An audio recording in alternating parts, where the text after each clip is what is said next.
সুপ্রভাত বন্ধুরা, রাধে রাধে। কেমন আছো সবাই? আশা করছি তোমরা সকলে ভালো আছো। তোমাদের আশীর্বাদে আর ভগবানের কৃপায় আমরাও কিন্তু বেশ ভালো আছি। এশিয়ান রূপকথার নতুন আরও একটা ঝলমলে ব্লগে তোমাদের সবাইকে ওয়েলকাম জানাচ্ছি। আশা করছি ব্লগটা তোমাদের ভালো লাগবে। সম্পূর্ণ ভিডিওটা আমার সাথে থাকার অনুরোধ করছি। আজকের ভিডিওটা তোমরা থাম্বনেল টাইটেল দেখে হয়তো বুঝতে পেরেছো যে কি নিয়ে ভিডিও হতে চলেছে। আমাদের মাসে কতটা কি বাজার লাগে, কিভাবে খরচ করি, আর সেইগুলো কিভাবে ডেকোরেশন করি বা কিভাবে রাখি, সেগুলো নিয়ে আজকে ভিডিওটা। আর ছোট দেখেছো কিভাবে দুধ দোয়াচ্ছিল, ঘষে দুধ দুয়ে নিয়ে যাই এইভাবে দেখেছে, তাই ও চেয়ার থেকে ওইভাবে মগ পেতে নিয়ে দুধ বের করছে। আর মগটা আমার কাছে নিয়ে গিয়ে বলছে, মা হাম্বা দুধ চা, মানে হাম্বার দুধ চা বানাও। তো যাই হোক, চলো, তোমাদের দাদাভাই গেছিল বাজার করতে, তো সেই বাজার করে নিয়ে আসলো আর অয়নকেও নিয়ে গেছিলো। আর ব্যাগে যেই খাবারটা দেখতে পেয়েছে অমনি খাবারটা হাতে করে নিয়ে ঘরে চলে গেছে। আর চলো, অনেকগুলো বাজার করে এনেছে, দুটো ব্যাগ ভর্তি করে, মানে এটা 2 মাসের বাজার একসাথেই করা হয়েছে। তো ব্যাগ ভর্তি করে নিয়ে এসছে, তো এগুলো পরে তোমাদের সাথে শেয়ার করছি। আর তোমাদের দাদাভাই এসে এই লাইটটা লাগাতে লেগে গেছে।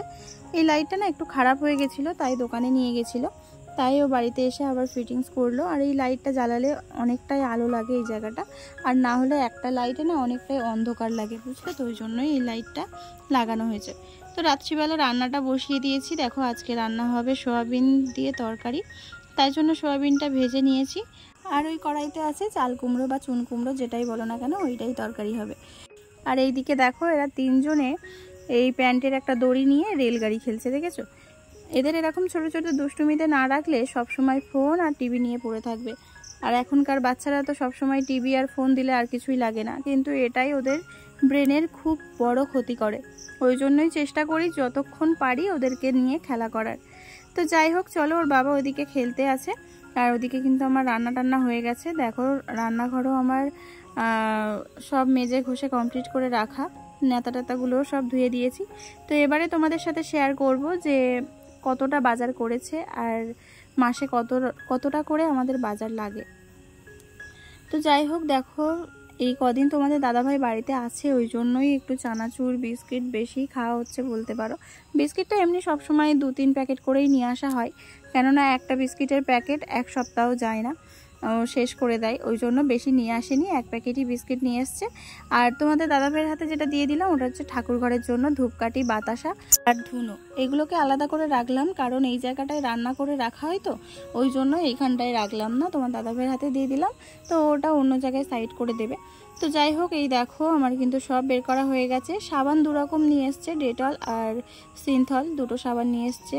আর 2 প্যাকেট নুন 2 মাসের জন্যই এনাফ। আর হাফটা আছে আমার ঘরে, এখনও কিন্তু এগুলোতে আমি হাত দিইনি। আর 2 প্যাকেট সার্ফ নিয়ে এসছে, 2টো লঙ্কা গুঁড়ো, চা, কাজু, কিশমিশ, গোলমরিচ, এলাচ, দারচিনি, লবঙ্গ, গরম মশলা, ডাল 2 রকম, মুগ মুসুর, আর হচ্ছে 5 ফোড়ন 2 প্যাকেট, আর 8 প্যাকেট সাদা তেল, আর হচ্ছে 2 প্যাকেট সর্ষের তেল। আমার প্রত্যেক মাসে 4 প্যাকেট বা 3.5 প্যাকেট মতো সাদা তেল লাগে, ওই জন্য 2 মাসের বাজার যেহেতু, ওই জন্য 8 প্যাকেট নিয়ে এসছে। আর এখনও একটা প্যাকেট আছে ঘরে, তো ওই প্যাকেটটা আজকেই ঢালা হবে, ঢালিনি এখনও। তো যাই হোক, এই হচ্ছে বাজার। আর 2টো সর্ষের তেলের প্যাকেট, প্রত্যেক মাসে একটা করে সর্ষের তেল আমার লাগে, কেননা ঠাকুর ঘরে সর্ষের তেল দিয়ে পুজো দিতে হয়, তো ওখানে হাফ লিটার যায়, আর এমনি মাখা টাকা খেতে গেলে তখন হাফ লিটার 1 মাসে চলে যায়। তো চলো, এই হচ্ছে আমাদের মোট বাজার।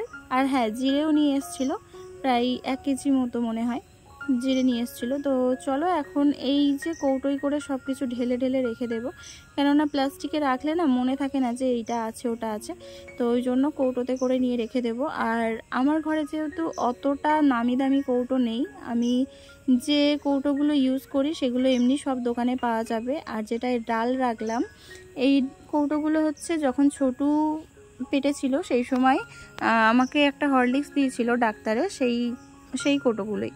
আর এই যে আমি কাজু কিশমিশ ঢালছি যে কৌটোটা, এটা হচ্ছে খেজুর কিনে নিয়ে আসলে এরকম কৌটো দেয়, তো সেই কৌটোতে আমি কাজু কিশমিশগুলো রেখে দিলাম। আর চানাচুরের কৌটোটা তো আগেরবার কিনেছিলাম, দেখেছিলে যে বাপের বাড়িতে যাওয়ার আগে এই কৌটো 2টো কিনে রেখে গেছিলাম, একটাই চানাচুর রাখছি আর একটাই জিরে থাকবে। চলো সব কিছু গুছিয়ে নিই। আমাদের সব কিছু গোছানো হয়ে গেছে, এবারে শুধু জিনিসপত্রগুলো যে জায়গা মতো রেখে দিলে হয়ে যাবে। আর এদিকে দেখো অয়ন এসে চানাচুরের কোটো খুলে চানাচুর খেতে শুরু করে দিয়েছে। আর এই যে তাকগুলো না, এতে আমি সেই রকম হাতে পাই না, উপরের তাকটা মানে একদম কোনার দিকটা হাতে পাই না, ওই জন্য চেয়ারের উপরে উঠে আমার এই জায়গাটা গোছাতে হয়। তো যাই হোক চলো, এই জায়গাটা আমি ভালো করে গুছিয়ে নিয়ে তারপরে তোমাদেরকে দেখাচ্ছি।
আর এদিকে দেখো যে তেলের প্যাকেটগুলো ছিল, যেগুলো এক্সট্রা এতে ধরবে না কৌটোতে, সেইগুলো এই একটা বালতিতে নিয়ে রেখে দিয়েছি। আর ওর উপরে যে ঝুড়িগুলো আমার লাগে সেগুলোই রাখলাম। আর এই চেয়ারের উপরে যে ধূপকাঠি, বাতাসা আর ধুনোটা আছে, এটা ব্যাগেই রেখে দেবো, দিয়ে একটা জায়গায় ঝুলিয়ে দেবো যাতে পিঁপড়ে না ধরতে পারে। এটা কালকে সকালবেলা ঠাকুর ঘরে দিয়ে দেব। আর এই যে বালতিতে আমি যে জিনিসগুলো রাখলাম, এতে কোনো পিঁপড়েও ঢোকে না, আর হাওয়া বাতাস ঢুকে যে নষ্ট হয়ে যাবে সেরকম কোনো ব্যাপারও নেই। চলো, আমার কিন্তু সবকিছু গোছানো হয়ে গেছে। আর এদিকে একটা গ্লাসে একটু কিশমিশ ভিজিয়ে রেখেছি।